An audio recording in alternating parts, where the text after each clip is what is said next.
This video is about everything that you wanted to know about Alabama rape law, but you were afraid to ask. So what's the basics? Rape under Alabama is non-consensual sex. In other words, when a man has non-consensual sex with a woman. And Alabama law divides rape into two types or degrees of rape. The most serious is rape first degree. There's several ways the crime of rape first degree can occur. And then the next level is rape second. And again, there's certain ways that that particular crime can occur. So let's start with the crime of rape in the first degree and talk about the ways that can be committed. The most common is when a man has sex with a woman without consent. How does that occur? Well, law says that it either can be as a result of a threat, and that could be a threat of death or serious physical injury, and it doesn't have to be an express threat. It could be an implied threat, and again, it doesn't have to be directly to the victim. It could be to a family member or somebody else.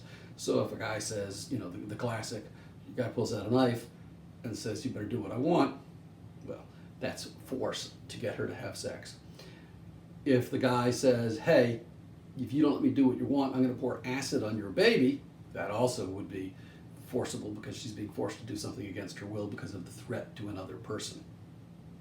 Now, there's another type of threat that's seen now that's a little bit less common, but that is a person in authority threat. In other words, if you are a teacher, if a person's a school teacher or a coach or whatever, Uncle Joe or something, and by virtue of their authority over the person, usually a younger person, that person feels that they have to have sexual relations with them, that is not considered consensual sex. And so it's a little bit of a tricky one, and it's a factual question of whether or not the person who is the victim was having sex because of the authority or not. But that's another type of forcible sexual compulsion that can result in a rape first degree charge. Now, there's other types of rape first degree charges.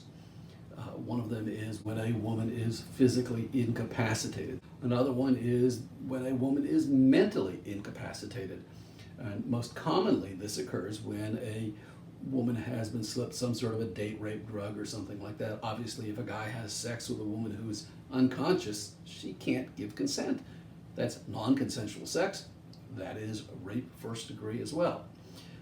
Rape first degree can carry up to 99 years in prison.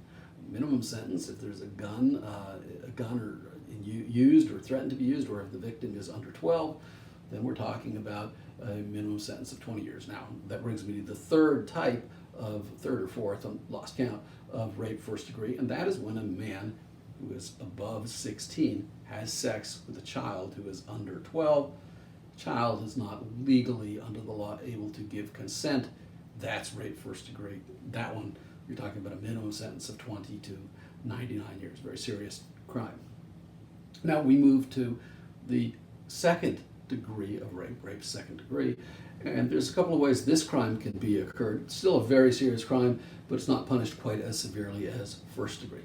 A lot of people think of rape second degree as being statutory rape, and it includes some elements of that, but there's some other ways the crime could be committed. So the first would be if a male who is above 16 has sexual relations with a girl who is under 16 but over 12 years of age. This particular law has a 2-year span. In other words, there's a 2-year grace period. So a 15-year-old girl, if she has sex with a 17-year-old boy, that 17-year-old boy would not be guilty of statutory rape. He might be guilty of some other form of rape if he used force or threat of force or something else. But assuming that it was a sexual relationship that they both eagerly participated in, it would not be a crime if he is, if he's 17 and she is 15 and there's less than 2 years span. However, if the same girl had an 18-year-old boyfriend and she was willing and enthusiastic participant and he had sex with her, it would be rape. Now, I understand that people may not think this is fair. All law is about line drawing. That's where the state of Alabama has drawn the line. So the 18-year-old who had sex with a 15-year-old, he's looking at going to prison potentially. Now, there is another way that the crime of rape in the second degree can be committed, and that's when a male has sex with a woman who is suffering from some sort of mental disease or defect, that renders it where she is incapable of either giving legal consent or appreciating the consequences of her action. Now, whether or not the woman is or isn't able to form the level of consent is a factual question usually decided by a jury. But if she is not capable of giving consent and a man's had sex with her, that would be rape as well. That would be a form of rape second. Rape second normally carries a range of punishment of from 2 to 20 years in prison. However, there are enhancements. Again, if a firearm is used, it can be 10 to 20 years. So there you have it. Those are the basics. Now, any kind of sex offense or any kind of rape sex offense is going to carry with it what is called SORNA. SORNA stands for the Sex Offender Registration Notification Act. So even if somebody by some miracle is convicted of this and avoids going to prison, most likely they're going to be a registered sex offender, and it's all bad.